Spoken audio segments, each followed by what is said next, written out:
Welcome, everyone, to another edition of the Daily Night. I'm your host, Brian Smith, and today's show is going to be one that discusses the actual productivity of how recruiting works for UCF now as compared to what I thought and probably everybody else thought when Gus Malzahn took over for the Knights. UCF is in the midst of a pretty darn good recruiting class, but they're mixing it well with the transfer portal. Did anybody really know what the transfer portal was going to do? Not really. And every 2-3 months, I kind of try to do some kind of update with it. And this is not really all that different, but my answer has changed some. So here's the overview before I dig in deep. Number one, what I thought the transfer portal would be originally for UCF has not come to fruition. Number two, it changed some, in my opinion, adapted. And then finally, to where I am today, number three, it has changed yet again. And it's quite honestly for the betterment of the UCF Knights. Here's the deal. When they originally had the proposal about how the portal would work, and of course, the NCAA didn't do a very good job of defining it, the rules and all that. They didn't help the public or the schools, for that matter, on how it would work. And they certainly haven't enforced the rules on it from poaching from schools. All that being said, UCF has done a good job of bringing in guys that could make an impact. I didn't think they would be able to get over 10 guys that could do that in one calendar year. They have. That's where I've made my first mistake. Number two, I thought they might sustain that for a little bit, but they would drop off a little bit for what this year would be. There's some happiness with Gus Malzahn and his staff. They get a new job. It's just natural to really go at it. Everything's new for the recruits / the portal guys. I thought that in year two, they might have to go a little bit more high school. I was wrong again, essentially, although I get it, and I'm glad they were able to. I'm on board with it. So now moving into the end of this recruiting class, the quote-unquote class of 23, and the portal guys that they're going to be looking at, this and that, I think there's a new happy medium that I've come to conclusion with, and that is the following.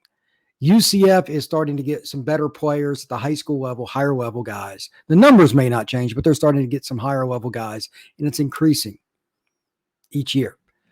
And that was the original objective. And I didn't know how much they were going to be able to accomplish that prior to physically playing games within the Big 12 conference. The Knights will join on July 1st, 2023, begin playing games shortly thereafter, and away we go. I thought once kids see it, you're on TV all the time, different kinds of college football shows you see, Twitter, everything else. It's just a bonus. All the things that come with it, with the money, more advertising, more things you can do with the staff, all of that I get. It's hit a little higher than that, and I missed. I think most people did on what they could do. They got John Walker, and that was a pretty good sign. They got guys like Nakai Martinez, Keanis Thompson, et cetera, last year, but they're getting more of it involved just across the board. Even kids they don't sign, they're involved in recruitments that 5 years ago they flat would not have even remotely sniffed. That's just fact. Number two, they're getting kids to visit. And third, John Walker could have went to any school he wanted to in the country. For UCF to consistently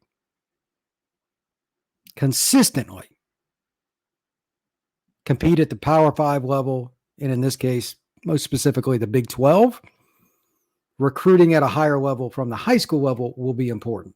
They've already started that, and they're ahead of the curve from where myself and probably a lot of others, I would guess, believed they would be. So that brings upon one key question. What's next? The key here is not really the position. It's not really where the kid is from, although it would be nice if it was a Central Florida kid.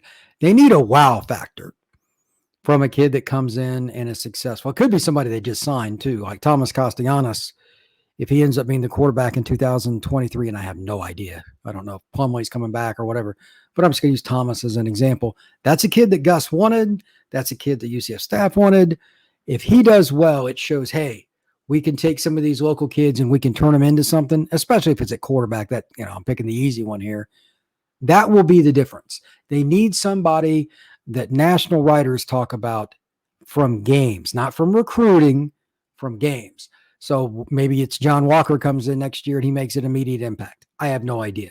They've already gotten some of that. Xavier Townsend's played quite a bit already. Unfortunately for him, he had the punt return called back. That was a great return for a touchdown by Xavier in game 1. They've also had Nakai Martinez play quite a bit. Jakari and Damari are going to play a lot. The 2 DBs, the brothers, they're great athletes. By the end of the year, they'll both be in the rotation consistently. Bottom line, UCF's starting to get a little more of that. Now they need somebody to take that next step. And assuming that does actually transpire, this is what I expect. And the state of Florida is really difficult to project with recruiting, especially now. And I'm not sure of all the reason for it, but over half the top kids have left the state in the last decade. When I mean top kids, I mean like the top 10 to 15, maybe 25 players in the state. And this year is no different. UCF needs to not only get really good Florida kids, they need to get the elite. They're that next step. And the kids right now, whether anybody wants to hear or not, they're picking the elite SEC schools and Ohio State predominantly. That's it. It's a very, very small niche. Kids look at the rankings, they look at who put them in the NFL, etc., and they get all the time on ESPN, Fox Sports, NBC Sports, or Yahoo, whatever you want to say. Kids want to see that. And that's why I bring up UCF needs a wow factor guy. It could still be somebody from this season, too. I mean, if Plumlee goes off, Javon Baker, whatever it is, even though Baker and Plumlee are obviously transfer guys, they need somebody to draw attention. And then hopefully it's somebody also, a high school kid, really steps up to. Let's not rule out the possibility of both. If they can do that and get a little more extra attention, just a little, prior to the 2023 kicking off, the entire season is going to be totally different for UCF fans and the whole program as a whole. The attention level is just so much different. If they can do that, they could have a class that instead of taking 12 to 15 high school kids, could be 18, 19, 20, if they wanted to do that. Now, I think this will vary year to year. I'm a guy that likes to pick a spot and kind of stick with it. I don't think that's going to be plausible, especially with Malzahn on his staff. They're going to address needs as they see fit. And there's certain spots, especially for next year, they're going to have to hit the portal again. O-line is definitely one. They need more numbers there. You could never really have enough corners or enough D linemen. That's just the unwritten rule in college football. And there could be something else too. Receiver, certainly plausible. You're going to lose Amari Johnson. At least I think so. You're going to lose number 4.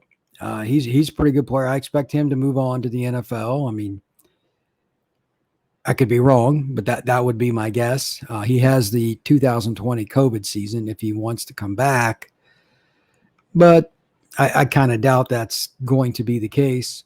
Ryan O'Keefe's probably going to move to the NFL. And then like Javon Baker, he's doing well enough. Maybe he moves on and turns pro early. There's all kinds of things that could happen to receivers. So maybe they take a couple of kids from the portal that way too. I don't know.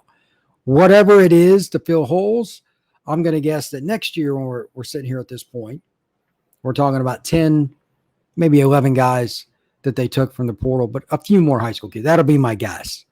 I don't think they're in the same spot they were just over a year ago coming into 2021. They didn't have much depth beyond the starters. I'd heard that last year. I've heard it more this year, like comparing and talking to some of the coaches at Media Day and stuff. They had more depth, more competition in fall camp, and that'll pay dividends throughout this season and beyond. But then next year, it'll be where it really needs to. So to summarize, really, and this isn't necessarily meant to be a long podcast, but it's just something to kind of think about the next time you have a few moments at work or whatever you're doing, you're looking over some UCF stuff.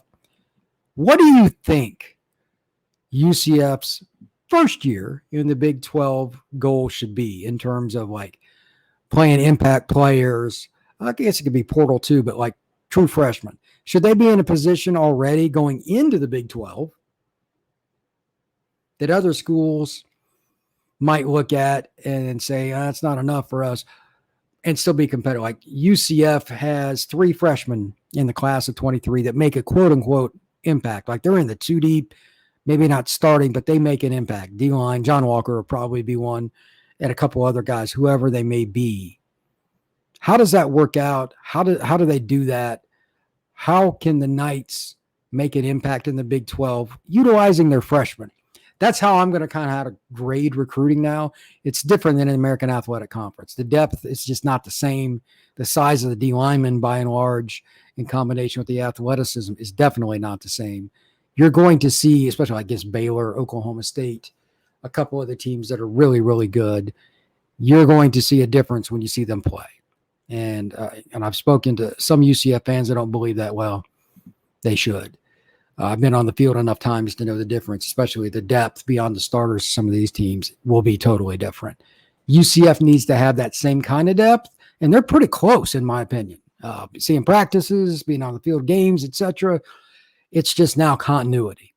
And that's the other reason, just throwing it, I'm not trying to go down this rabbit hole. That's the other reason I prefer high school kids. You get a longer time to develop them. Now, if you get one kid like Lee Hunter, for example, played 1 year at Auburn, he redshirted. Okay, that's no big deal. And he's just a position of need is always D line. I don't care if you took 10 the year before. D line is always a need. You can never have enough. So you get a 320-pound brute in the middle, that's fine. But a guy like that, you get a couple years to develop, he can totally change. He's already so powerful. He pushes guys back, plays in the backfield, etc. And they have Keonest, etc. Now can they get that second wave? So next year, they are just flat out rotating guys to chase after quarterbacks like Shapen, the quarterback at Baylor. He's struggling a little bit right now. Year two, that White's probably going to go on. He's a very talented quarterback, and some of the other kids. They could make some noise.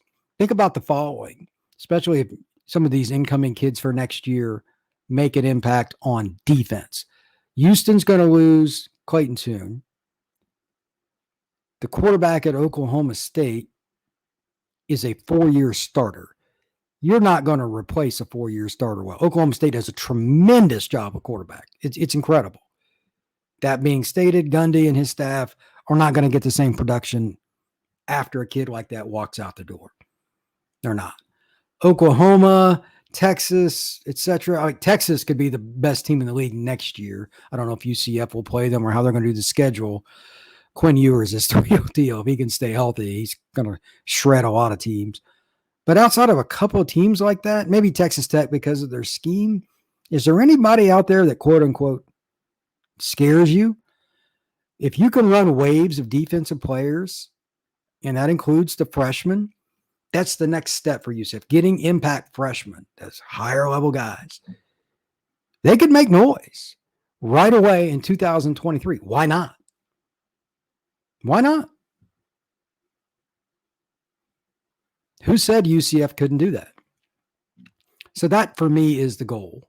And to wrap this up, I want you to think about the following. UCF is on that cusp.